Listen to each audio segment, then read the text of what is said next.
So this is Saturday, it's the weekend, and it's another lovely day. And I'm on my way down to the local garden centre. I'm just making this little video before I go. I've been putting up some bird feeders. These are just fat balls, and put up two. One over there hanging on the tree. I've also put some sunflower seeds up on the roof of the barn because of course we're coming into what is actually the coldest part of the year, despite the fact that the midwinter has gone over. The solstice is gone and the sun is now ascending in the sky each day, and so there's a lot more light, but there's a lot more cold. So January is a very cold month, and it is the month that I usually put something out for the birds, just to sort of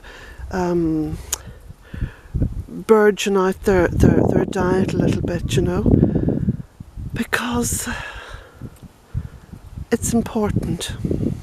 And it's important for quite selfish reasons, actually. I mean, most of what we do, if we're really honest, it's out of a sort of a selfishness, it's out of a self-regard, it's out of a self-protection, whatever. But the birds do an amazing job for the gardener. And I was stood just by the kitchen window there a few minutes ago. I was having a cup of tea and just looking out the window to see if there were any birds on the bird feeders. And you can see I've got a pretty good view just there from the kitchen window across to here. And what I noticed was this little, it looked like a robin redbreast, but it wasn't. It was actually a little finch, as far as I can tell. Now, I may stand corrected because I'm not completely au fait with all the different kinds of birds. I love to watch them, but I'm not a... What are bird fans called? A twitcher. I'm not a twitcher. Curtain twitcher maybe, but not a twitcher. And I noticed this little bird anyway, and it was on the branches. It was on the branches of this flowering plum. I think it's called a flowering plum. This one here anyway. And it was coming right out onto the end of these little slim branches and pecking away. And I understood then that it was actually eating little insects, you know, tiny little insects, or little insect eggs, or, you know, something to do with that anyway, on these branches. And I thought to myself, you know, this is probably the reason why I don't have a problem up round here with flies and midges. I mean, I leave the back door of the cottage open from about April all the way through till about October, November, as you know, because all my videos, you know, that back door is open. And I don't actually get flies in the cottage. The occasional one will stray in, but generally speaking, I'm not getting flies in the cottage, and there's certainly no sort of overladen pest issue here. So a lot of people in Ireland, they say, oh, you know, you're plagued with the midges when you go out. And midges would be akin to, what would you call them? You know, that insect that spreads malaria? It's a very similar insect, just in a colder climate. And that's because of the birds. I think number one, the birds, might possibly be number one, the bats, because there is a colony of bats living just under the eaves of the cottage. This being an old cottage, it's not hermetically sealed, and so therefore you've got this wonderful kind of access for the natural world to get almost into the cottage. And if you look at the cottage now and the amount of planting that I've done around it and on the walls, etc., you can see that I'm actually encouraging that. So the bats will eat, I think it's their body weight, or it might be even double their body weight each night in midges. But of course the birds are fantastic at controlling the source of the midges, which would be, you know, the little eggs and the little colonies where eggs are laid, etc. So the birds do an amazing job to keep the gardens what I would call clean. And clean, again, from a very selfish point of view, that it's comfortable for me to walk out here and I'm not being attacked by midges and I'm not being attacked by flies and so on and so forth. There are other creatures as well which work really hard to help keep Bealtaine Cottage a very pleasant place. And of course you've got frogs and toads, and they eat a massive amount, again, of flies, and I don't know if they eat midges as well, but I would assume they do. So you have all that balance that helps to keep everything in balance, which of course is now the main problem worldwide. We've gone off balance.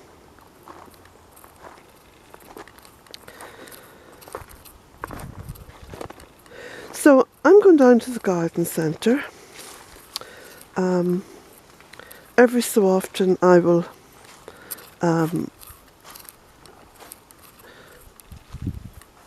think about ways of increasing the well-being of my own journey here on this beautiful planet, and trying to think of the bigger picture. And the bigger picture, of course, is the land here and what has become the woodland gardens. Isn't that a lovely description? The woodland gardens. And that is, of course, what Bealtaine Cottage has now become. Woodland gardens.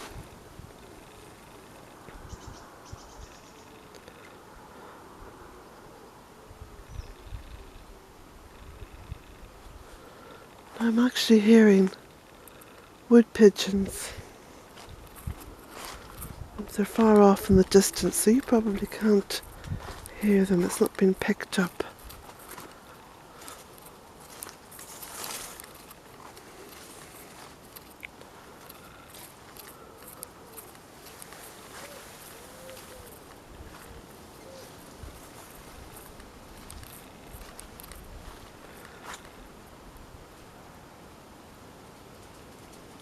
There's Jack running around.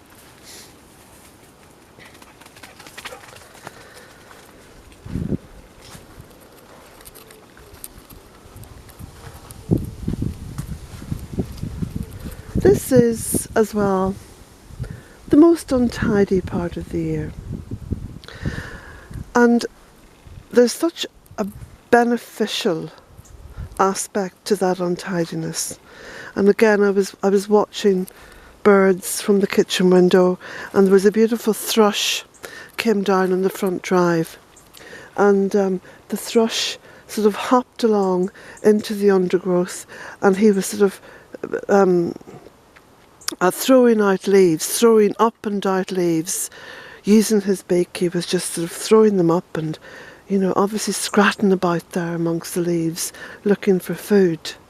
And of course the thrush is looking for bigger insects, bigger eggs, worms, maybe slug eggs as well. And the thrush is clever enough to know that his source of food is down there underneath those leaves. And of course the next generation of all those beautiful little, you know, butterflies and moths and probably lots of different insects that we love to see are there. They have laid their eggs in those leaf piles. So the untidiness of the garden is an integral part of welcoming nature in. And it doesn't have to be untidy for long. It only has to be untidy during the months when you're not really, sitting out there. Yes, you're walking about and you're enjoying it, but you're not sitting out there. And therein comes the issue of control. And during 2017, I got masses and masses of emails and cards and letters. And the overwhelming theme in all of those was quite simply, Bealtaine Cottage has inspired me to look at my garden in a different way, and to plant more trees and plant more shrubs, and to create that woodland garden effect. And within that, it has allowed me to really enjoy the garden. And you see, the essence of that is you don't have to be responsible for it. That big burden of responsibility is quite simply dropped.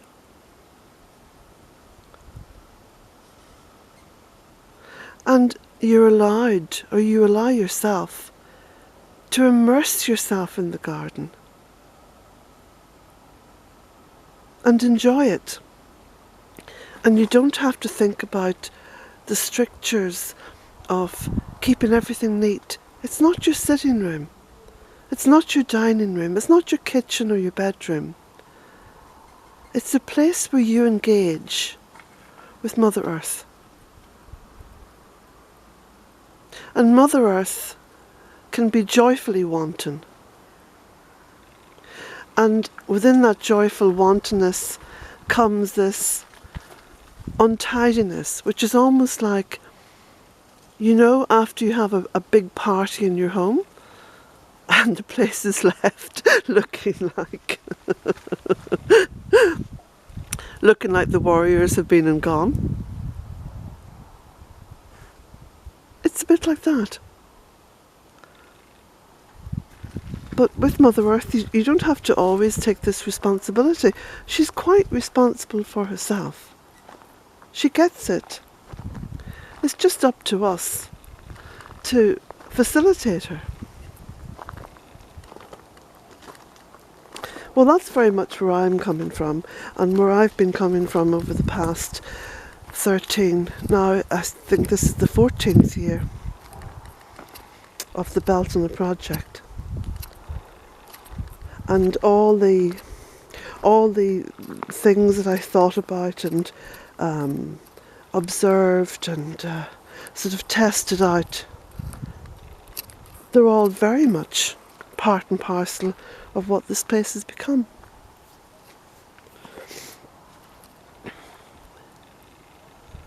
So the woodland garden offers this wonderful source of permanent delight. And it's not going to be too vexed if you don't get out to tidy it up for a month or two. So it allows the gardener to get deeper into nature.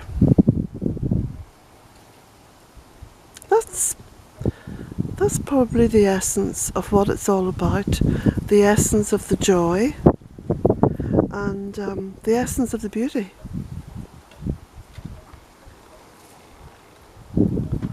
And sure, haven't we got enough to do indoors when it comes to tidying up? So over the next, let me see, about 7 weeks. It's about 7 weeks between now and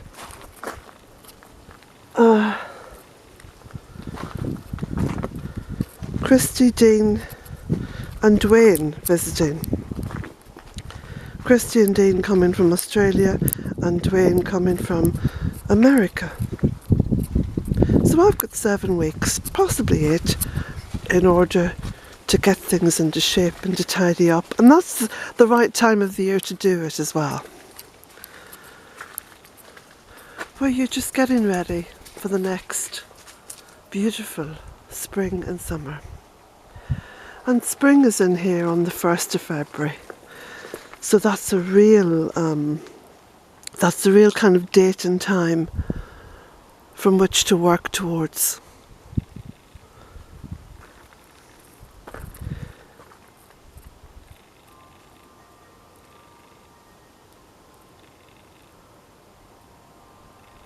I was just looking at the Senecio. Do you remember when I just put these little bits in? I just put them straight into the earth. Now they're looking quite healthy, and it's going to be interesting to see them grow, because I would reckon that all of those pieces have already begun to root. Put a little sieve up there with some sunflower seeds in it.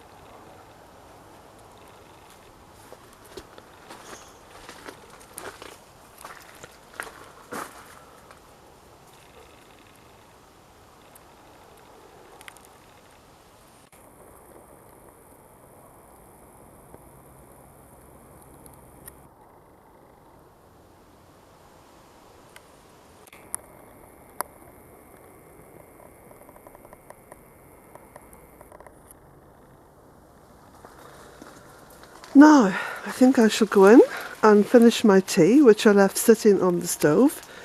There's all my pots. I think they've been thoroughly washed by the rain. They'll be going over to the polytunnel. Yeah, I'm really looking forward to getting stuck into the polytunnel. The real work begins now. That's quite exciting. It's exciting to know that I'm now needed out here, just in certain places. And then February and March, just try to cram as much work in as possible. And then, from about April onwards, thoroughly enjoy the bounty of Mother Earth. Exciting times ahead. Now,